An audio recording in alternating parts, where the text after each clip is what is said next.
Ladies and gentlemen, good day and welcome to General Insurance Corporation of India Limited's Q2 FY24 earnings conference call. As a reminder, all participant lines will be in the listen-only mode and there will be an opportunity for you to ask questions after the presentation concludes. Should you need assistance during the conference call, please signal an operator by pressing star, then 0 on your touchtone phone. Please note that this conference is being recorded. I now hand the conference over to Mr. Binay Sarda from E&Y. Thank you and over to you, sir. Thanks, Arshia. Good afternoon to all the participants on the call and thanks for joining this Q2 FY24 earnings call for General Insurance Corporation of India.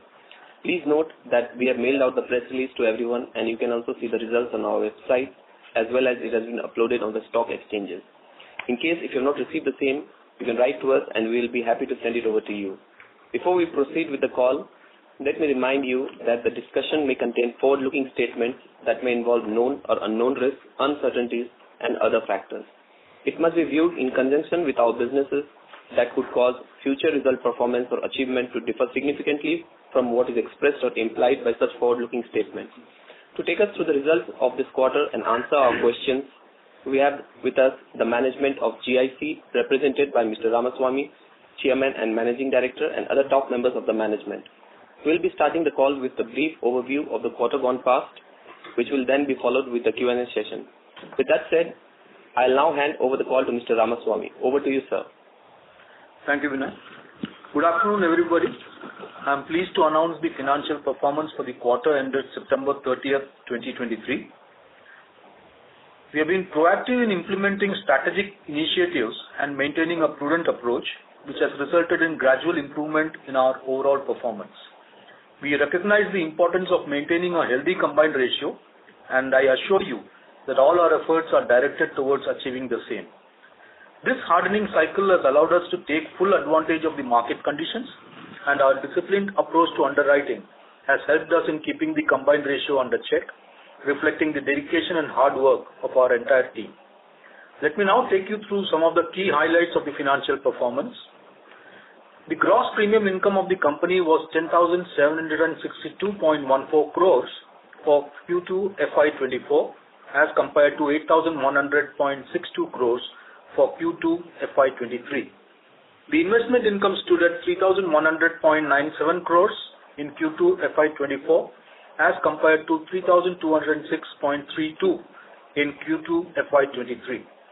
Incurred claims ratio stood at 98.4% in Q2 FY24 as compared to 97.5% during the corresponding quarter of the previous year. Combined ratio in Q2 FY24 stood at 115.83% versus 117.89% during the corresponding quarter of the previous year. The adjusted combined ratio, by taking into consideration the policyholder's investment income, works out to 95.11% for H1 FY24 as compared to 92.07 in H1 FY23. Profit before tax stood at 1847.6 crores in Q2 FY24 as against rupees 2,461.36 crores in Q2 FY23.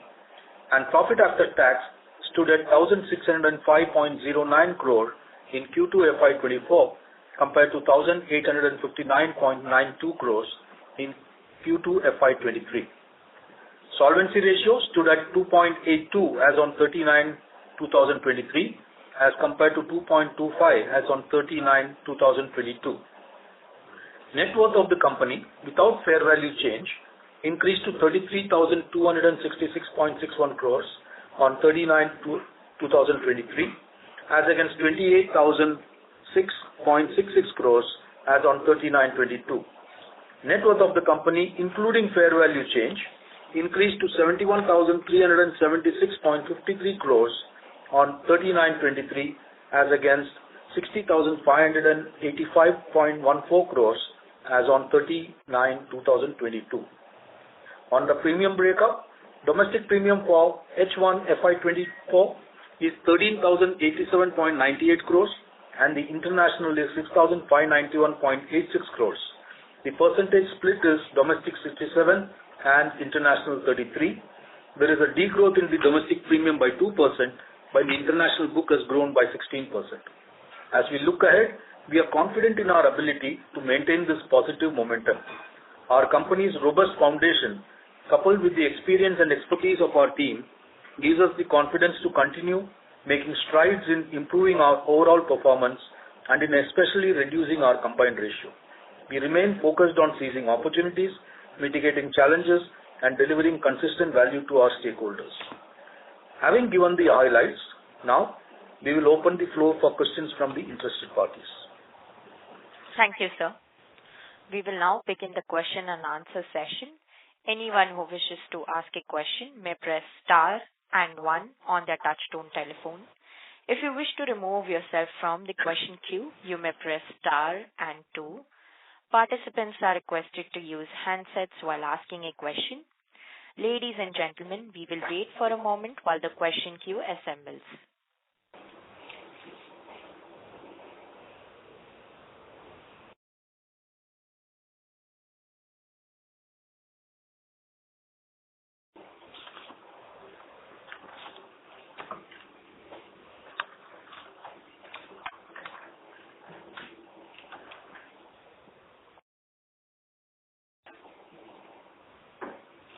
The first question is from the line of Ms. Mehak from Emkay Global Financial Services Limited. Please go ahead, ma'am. Hi, thank you for the opportunity. So, a couple of questions. So, generally in the backdrop of the flood-related catastrophes that have caused more of the losses in the motor and the commercial segment. So, there have been some articles around the reinsurers taking price hikes for the domestic insurers. So, just wanted to understand in that context, what kind of price hike are you looking for the next renewal cycle? That would be the first question.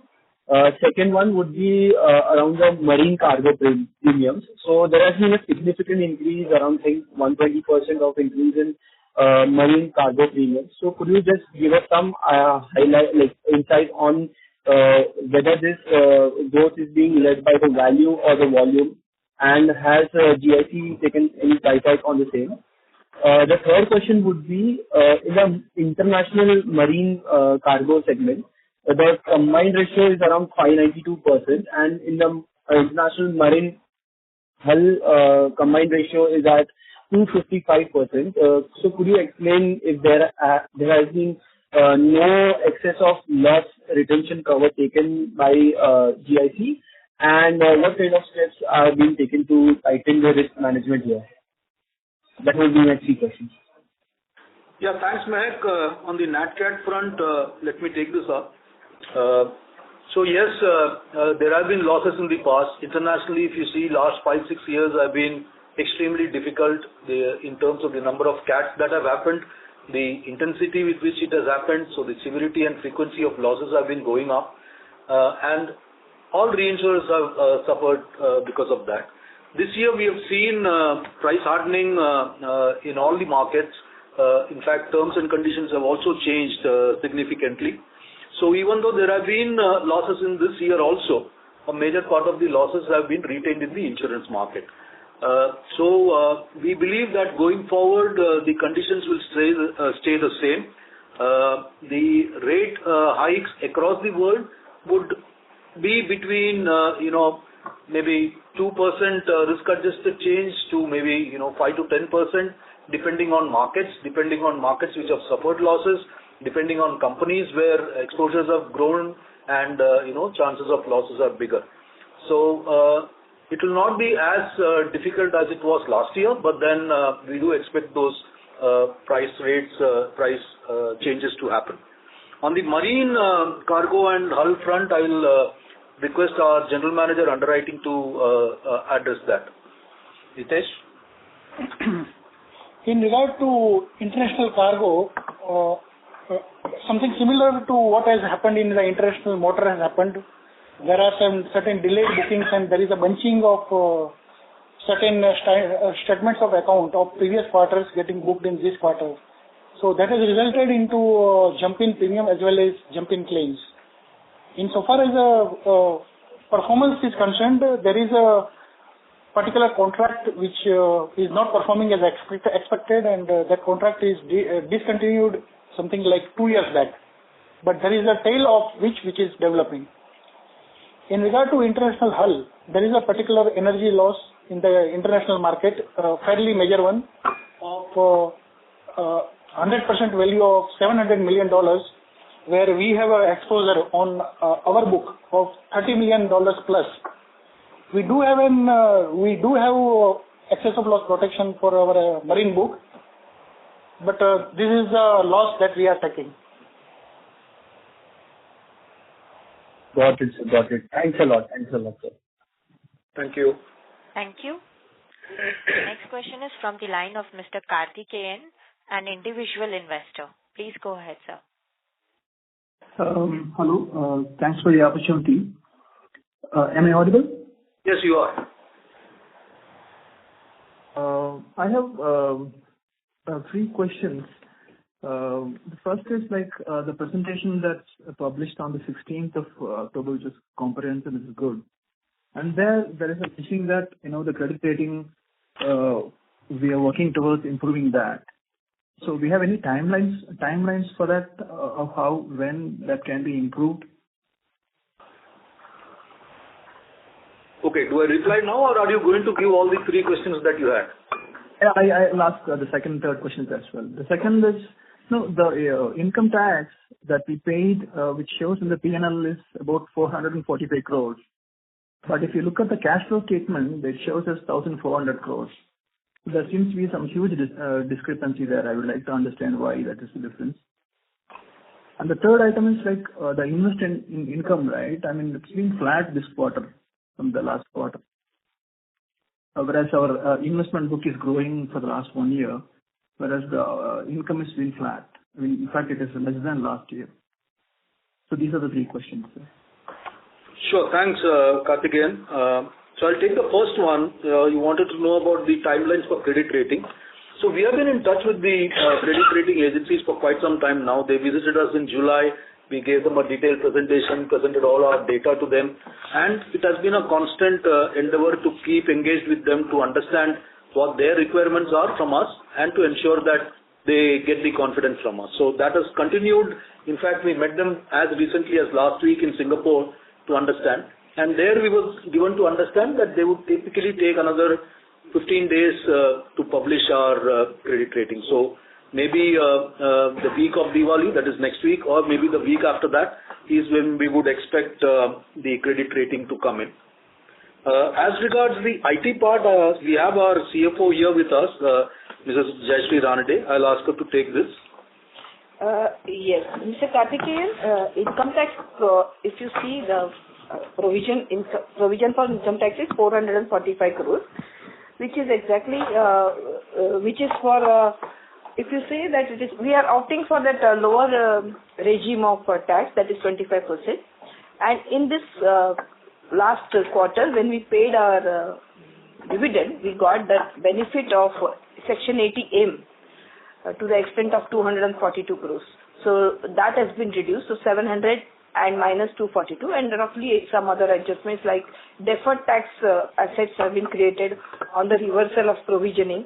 On that, if you see, there is a miscellaneous income, or there is a reversal of provisioning out to the extent of around 400 crores. So on that, we got some deferred tax benefit. So with all these 3 components, the 445 figure has been arrived at. Now about the cash flow figures, cash flow we have paid advance tax and also the additional tax for the previous year's calculation. If you see, our previous year's calculation is to the extent of roughly 1,400 provision for tax. So the balance amount of that worked out to be approximately 600. Exactly, I don't remember, but this plus 2 advance taxes, total is that 1,400 crores. This is what is shown in the cash flow. Is it okay? The answer, this answer. Yeah, thank you. Thanks. That's On the investment front, we have our Chief Investment Officer, Mrs. Radhika Ravishekhar. I'll ask her to take that. Radhika. Yeah. Sir, regarding your query that the income has actually more or less remained flat from first to second is because the profit on sale has been slightly lower in the second quarter because of the volatile stock markets. So the profit on sale of securities has been lower. Secondly, our investment in corporate bonds also reduced because the corporate issuances also were very less the second quarter as compared to first. This is likely to improve in the second half, the corporate bond issuances. So we'll be investing more into the corporate bonds, which give a higher yield. Ma'am, can you please give us the breakup, like what's the trading income, interest income, and the dividend income? Yeah. For this quarter? For the second quarter, for the first half, the interest is, as on 39, the interest is 2578. Dividends was 776. That means income excluding profits crores, 3354 crores, and profit was 1804 crores. When you compare it with previous 3922, it was 2103 crores, the profit on sale. So that has come down. Got it, ma'am. Thank you. Thanks. Thank you, Karthikeyan. Thank you. Before taking the next question, we would like to remind the participants that you may press star and 1 to ask a question. The next question is from the line of Mr. Janish Shah, an individual investor. Please go ahead, sir. Yes, sir. Thank you for giving me an opportunity. And I have few set of questions probably with regard to the earlier calls where I think the management has been alluding the improvement in the combined ratio and had a target to reach about 100%. And we could see that till 23 numbers as well, where gradually that number has been improving. The markets globally have also seen an improvement in terms of the underwriting profits with many of the companies. How do we read this with regard to our own journey?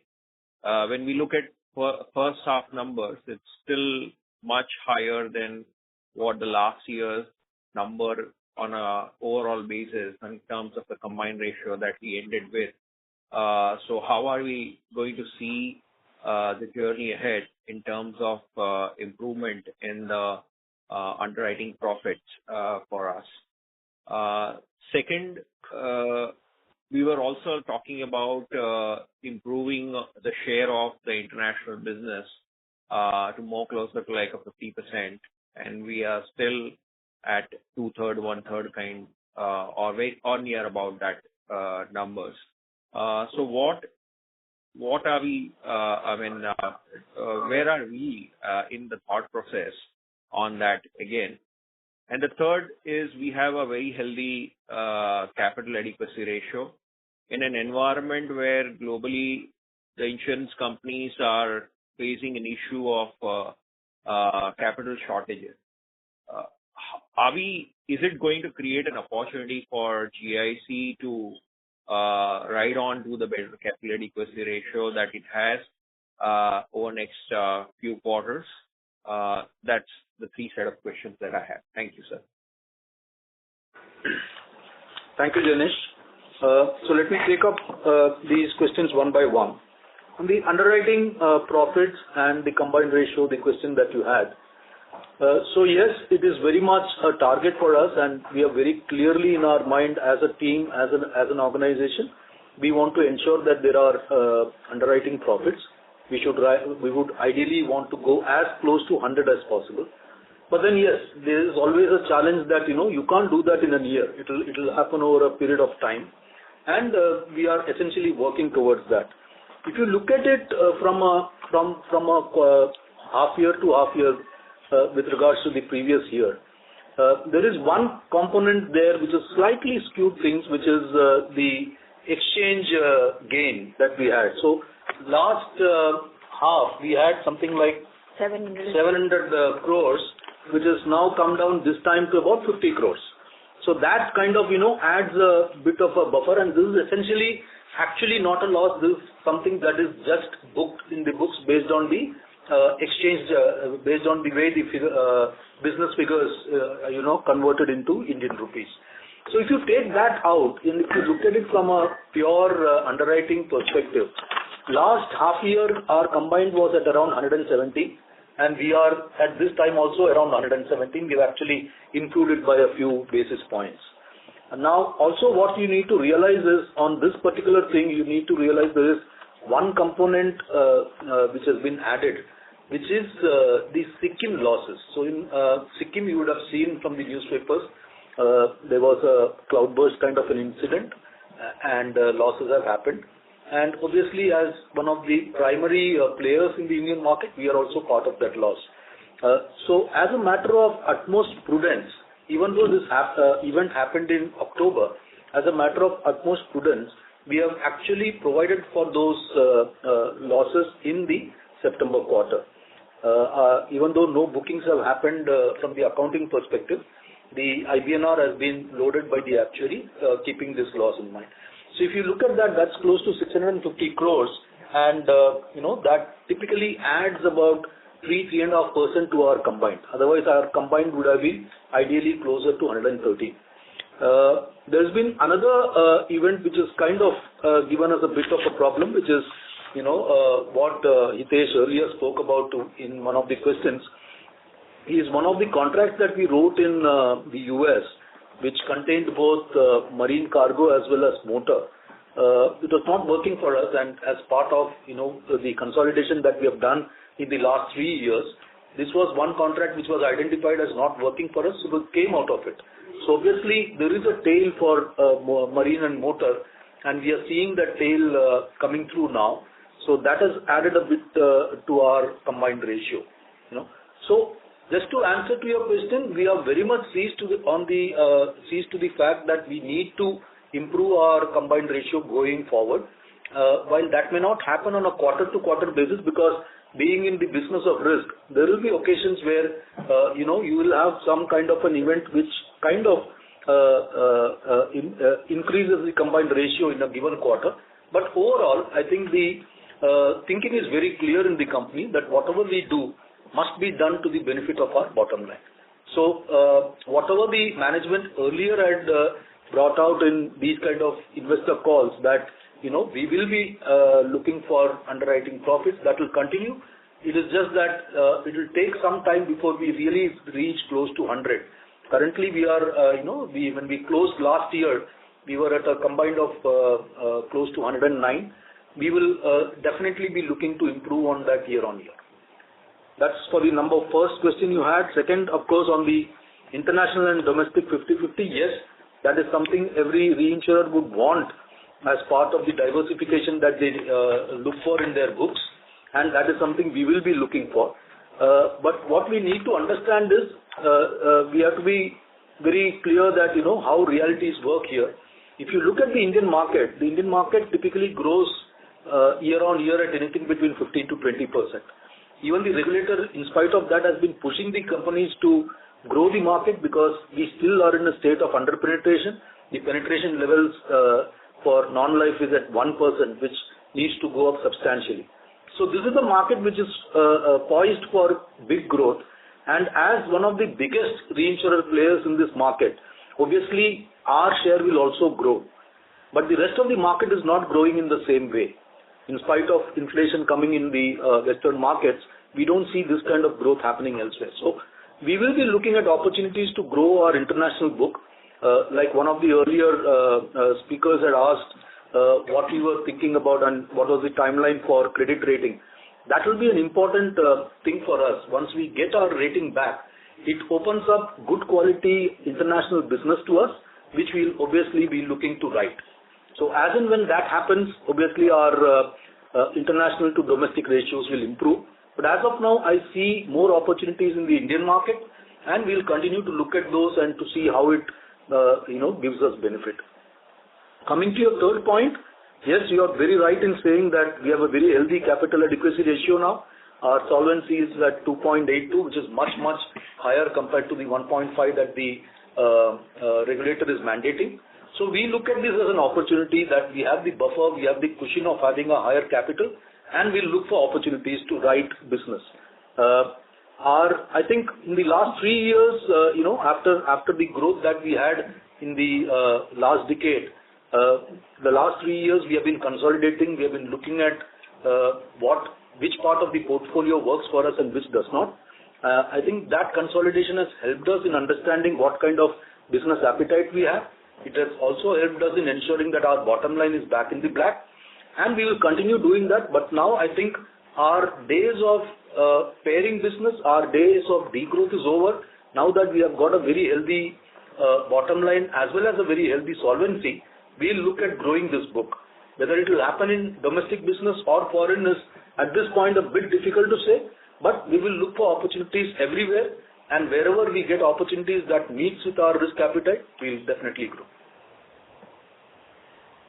So with regard to the competition, I mean, the government is now also opening up the reinsurance business, or rather, I would say, making it little easier for the other players to enter.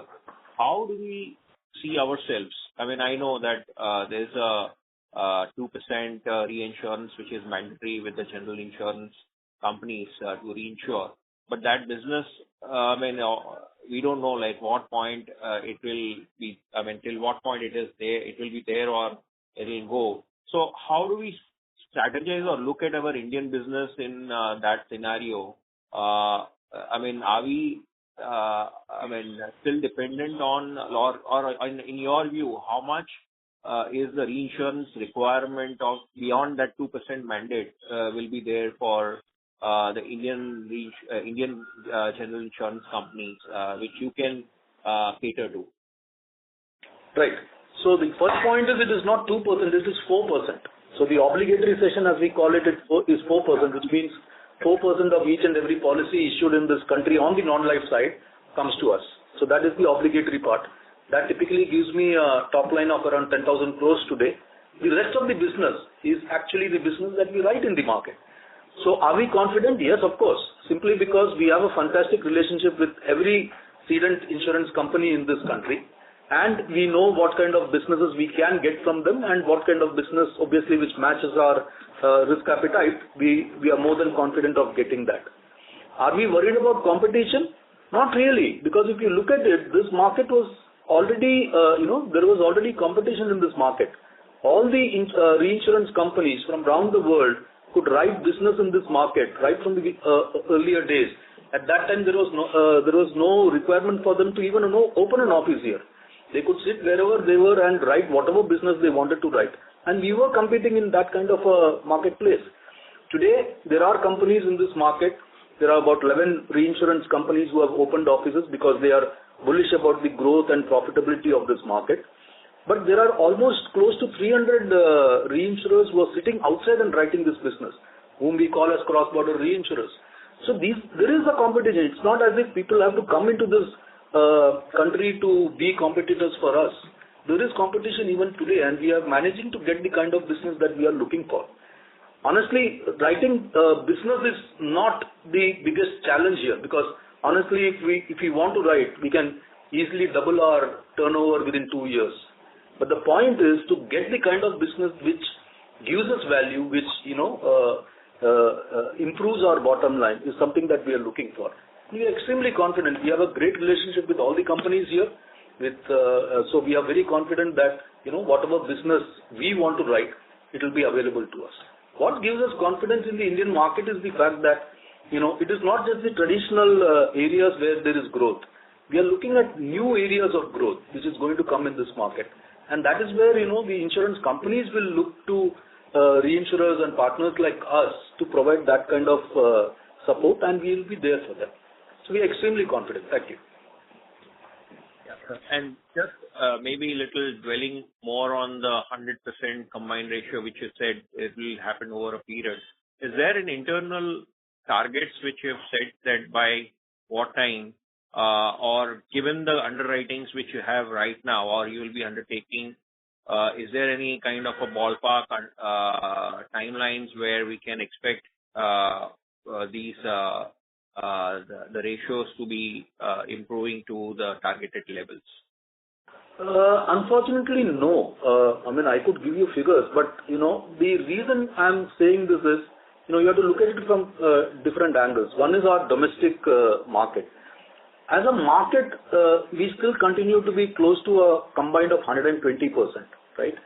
So for us to kind of come closer to 100 will be quite a challenge year on year, though we are very close to that. If you actually look at my figures today, my domestic is actually doing extremely well, right? In spite of the fact that the rest of the market are at 120, I continue to be at a combined of 102 today, right? For the quarter 39-23, if you see the figures, my domestic combined is at 102, which is a very remarkable thing. Now, what is happening is, it is the international business which is actually dragging us down. And that has been simply because the last few years it has been the catastrophic losses which have hit and which every reinsurer has suffered. And unfortunately, this quarter and this half, it has been some of the runoffs which, business which have been running off, that has been hitting us a bit. And you have to take it with that understanding that, honestly, if we had continued to write that program which we came out of, there would have been enough premium to actually give a better combined ratio. But then we understand that over a period of time, this will become very negative for us. So it was a very tough decision to take a couple of years back when we decided to come out of such a big US-related program. But, so even though it is giving us a very difficult time now, I honestly believe going forward, it will ensure that our international book actually becomes healthier.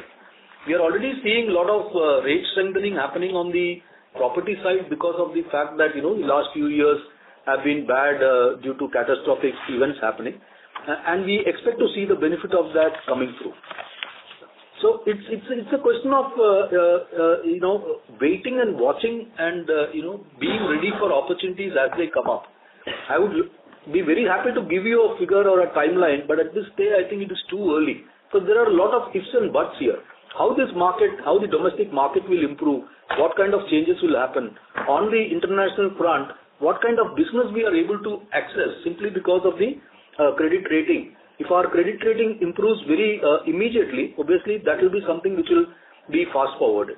So there are multiple ifs and buts at this stage, but what I can say for your confidence is that is something we are looking at very, very sharply. This is something that we are not willing to compromise on. Getting the underwriting profitability and to come to a combined ratio closer to 100 is something that all of us in the organization is totally committed for. Thank you, sir. Thank you for elaborative explanation. Thanks. Thank you. Participants who wish to ask questions may press star and 1 on their touchtone phone. The next question is from the line of Ms. Aditi Joshi from JP Morgan. Please go ahead, ma'am.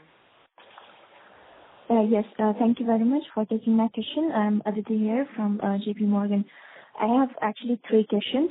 The first one is actually related to your life portfolio. If I look at the underwriting profit and loss segment for the last quarter, I can see that the life business had a good underwriting profit, but again, if we look at the previous quarter, it had a bit of loss. So can you please help me understand why we have such a volatile portfolio in the life segment? The second question is actually on the international and the overseas business. So given that we are aiming for a portfolio mix of 50-50% and an expansion in the overseas market, so what will be the key product mix going forward when you try to imagine the overseas portfolio? So I actually wanted to understand, will there be a difference or change in the mix, or we are going to maintain the current mix that we have in the overseas portfolio?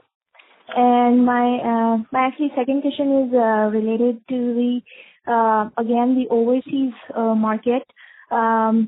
Just going forward within the overseas portfolio, can you please help share your thoughts as in which particular business segments do you think will see price hardening going forward, and up to what extent, please? And just one last question, if I may. It's related to the accounting of the Indian insurance companies, given that we might be adopting the IFRS standards pretty soon in next 1 or 2 years. So I just want to understand from a management perspective that what would be the key impact on the company's key metrics, such as the combined ratio reporting or the net profit baseline under the new IFRS accounting of 9 and 17. Thank you very much. Thanks, Aditi. On your first two questions, I'll ask my General Manager Underwriting, Mr. Hitesh Joshi, to take it up. And on the IFRS side, we'll have our CFO replying to you. Thank you. Hitesh. I think you pointed out that the volatility in life results for the Q1. There were certain bookings which were on the higher side, and along with the IBNR provided against that, those higher bookings, there was a certain volatility in Q1. But I think it is fully ironed out in Q2. If you look at collectively Q1 and Q2, life is on even kill. And just a point there, Aditi, is something that, we believe here. Honestly, looking at reinsurance companies' results quarter on quarter, sometimes it's a bit of a problem, because there will be a quarter where, you could be affected by something, and because of that the volatility happens. But over a period of time, especially over a period of a year or maybe more, you will see those things ironing out and, becoming more normal and more stable.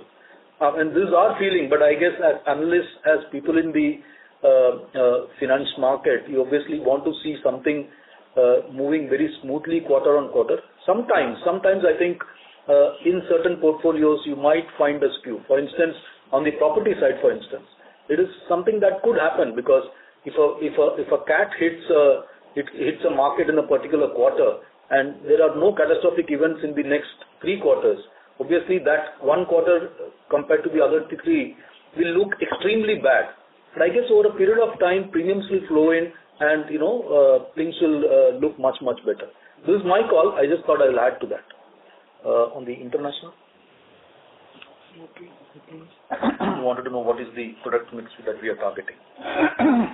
Our approach continues to be bottom up.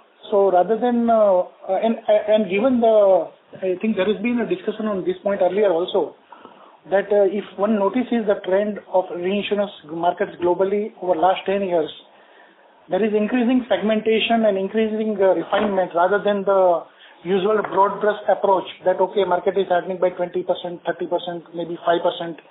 Increasingly, each territory, each region, say US, Europe, Africa, Australia, Indian subcontinent, rest of, say, Asia, Japan, China, each territory will have its own unique trend. Within each country and region, again, there will be segmentation in terms of the clients who have suffered losses above average, losses in line with the market, and the losses performance recovery is better than the market. So we are increasingly of the view that we would not like to have a broad brush approach to the market, or rather targeting any particular product or a segment. Essentially, reinsurers have a property as a major staple, so that will continue to be the case. We will also be looking at opportunities in other classes. So I think property will be the segment that will be driving. It also is a matter of the demand that is coming up from the clients. This is not a consumer product that I say a company can target a particular consumer base. The buyers of reinsurance are cedents who are professionals. They know and they have a specific financial need, solvency need, protection need. So it is not that I can sell a product to a cedent which he doesn't need. So we have to essentially react to the solvency requirements, capital requirements, and higher purchase because of inflation. So to an extent, this puts us in a reactive mode, but I think we have to accept that reality. So we will be actually engaging with the clients and be competitive, and we'll be looking at our pricing so that we deliver good performance. I think we will be targeting 50-50 to achieve a better balance, but then, as Sir earlier pointed out, the domestic market grows much better, so it is not easy to change this balance. As Sir earlier pointed out, the rest of the global markets are growing at a much lesser rate. But that is the direction we are taking, and it might take longer than we would like to budget for. again, just to add to what he said, so, idea is to be nimble here, to look at opportunities, not necessarily just say that we will grow here or we will grow in that particular class or territory. Idea is to be nimble as an organization and look for opportunities and be ready to accept that. So as an organization which is small compared to, the rest of the entities, we are just less than 500 people. That gives us an opportunity to be quick to react to opportunities that we see in world markets and accordingly decide what meets our risk appetite and what adds value to us. On the third point that you had, Aditi, which is IFRS, our CFO is here. She will be able to take you. Yeah, Ms. Aditi, yes, IRDA has mandated insurance companies and reinsurance companies to go live on IFRS, that is Ind AS accounting, from 1/4/2025. Yes, we are also in the preparation for that and started implementing this Ind AS. Per se, the P&L working will be kind of undergo a sea change. Yes, that's true. However, we are assessing the impact of what it will have. One major positive point for us is since we are having most of the contracts which are general insurance related, so which are a short-term contract, which do not have a long-term much of an impact. So more or less our current position will not get affected too much by the change in the accounting, the profitability due to this accounting change. This is what is expected, but of course we have not yet come out with entire working, and that's why cannot say so. But this is one positive thing which has been in the mind for the company to go ahead. Is it okay? Yeah, sure. Just one more follow-up on that. I understood that because the liabilities or because of the general insurance contract and the short-term in nature would not be affected much. But I've seen that there is a little bit impact on the premium side as well. So is there a factor that the premium reporting, something like that, the top line will be affected a bit? And also on the asset side, will we be having any substantial fair value gain sort of things coming in from the asset side as well? About the asset side, we have to devise our accounting policies to suit the current philosophy of the company. So whenever we say fair value gains are there in the books, we have to design our strategies or policies to suit that, how much we will take it under fair value through P&L and fair value through other income. So we are in the process of doing that. So suitably it will be done. As regards premium, roughly it is kind of, estimation basis. And since the premium is also, when you see that it's a contract which is for short term, the premiums are also coming through in a short period. So this is where we feel that within a year we will be able to kind of record the premium with estimation methodologies and other accounting techniques. It's one area where you are right that there will be changes, because currently if you see IRDA, it doesn't allow too much of estimation to be done. It is supposed to be on actual receipt of accounts from insurance companies. So with the result, if you see our figures vis-a-vis the previous years, you will see a difference there in the way we are accounting for it now. But going forward, our understanding is IFRS will start with the assumption that premium would be estimated at the beginning, and then it would be taken forward. So we are waiting and watching to see how it will affect this thing. We are glad to have a very strong partner in EY who will be helping us do this. They are already on board. Some gap assessment is being done now, and we are well on time compared to the time that the IRDA has given us to implement this thing. Thank you so much. Just one more question I had, and it was like regarding the pricing hardening outlook, let's say for the rest of the year and for the 2024 as well, especially in the overseas business line, which are the particular business segments in which you are expecting further pricing hike? Thank you. We're definitely expecting price hike in the property segment. That's where all the action seems to be, because there have been huge losses in the past years. In the year gone by, which is the current year, we've definitely seen price hikes as well as changes in terms and conditions of the contracts. We expect that to continue. Maybe there will be steadiness in areas which have not suffered too much losses this year, but those areas which have suffered losses, we would continue to see risk-adjusted rate changes happening. Okay. Thank you very much. This is very helpful. Thank you. Thank you. Participants who wish to ask questions may press star and one on their touchtone phone. We will wait for a moment for the question queue to assemble.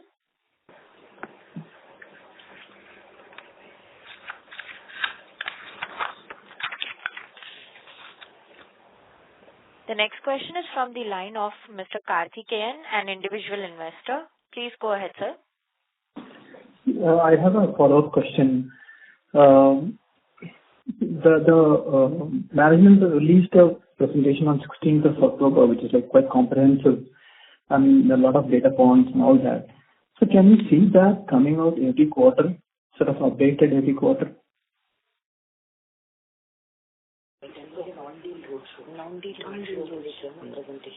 That's how we're going to do it.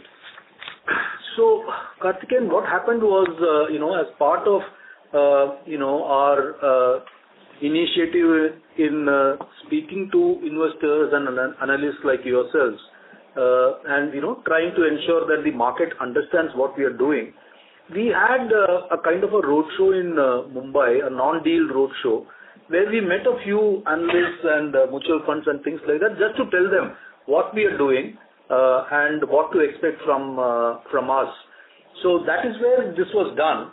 Yes, going forward, we will keep doing it. I'm not too sure whether we'll do it every quarter, but then we'll definitely ensure that we will, be in touch with investors and analysts, because one of the feedbacks that we got this time when we met the investors was that not too many analysts seem to be tracking our stock.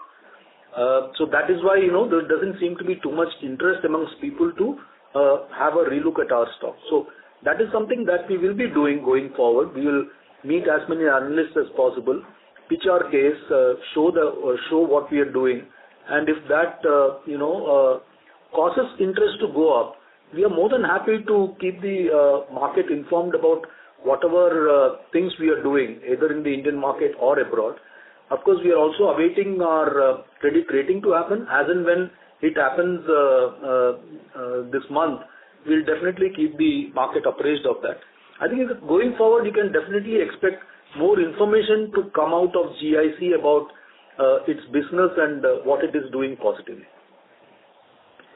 As a follow-up on that, see, the reason why the analyst community is not sort of coming forth with, say, if a company of this size and caliber comes out with results, we don't see any reports coming out of that, right? No analyst writes about the company. So if you give data of that clarity that is being seen on the 16th of October, then there will be a lot of interest. So that data has to be updated, right? It gets changed every quarter or every half yearly. But if the data is not updated and presented, then how will people get curiosity and interest in the company? True. So yes, that's what I said. There will be more information coming out of us. We are still in the process of finalizing kind of a calendar where we can do all this. But you can definitely expect more information coming out of GIC, so that people can track us, can get the necessary information, and the interest levels will go up. Thank you, sir, and I wish you all happy Diwali. Thanks, Karthikeyan. Wish you the same. Thank you. Ladies and gentlemen, that was the last question for this session. I now like to hand over the conference to the management for the closing comments. Thank you, everyone. That was a good interaction, and we hope to continue. Like I said, as a corporation, as a company, we are very clear in our mind that we should ensure that our stakeholders at all levels benefit from their interest in us. So whatever that needs to be done to ensure that, we'll continue to do. There will be a lot more information coming out of GIC, which will help you as a investor fraternity and the analyst fraternity to understand what we are doing, whether we are doing good, bad, and on that basis to give us the feedback, and on that basis to ensure that the interest levels on the stock goes up. We will continue to do, as the management of the team, we'll continue to do the work that we have been doing in terms of ensuring that our bottom line improves, our combined ratio improves, and overall the business adds value to the bottom line and to the balance sheet. I thank you very much, all of you, for being here and to share your thoughts, and take this opportunity to wish you and your family a very happy Diwali and prosperous New Year. Thank you. Thank you, sir. On behalf of General Insurance Corporation of India Limited, that concludes this conference.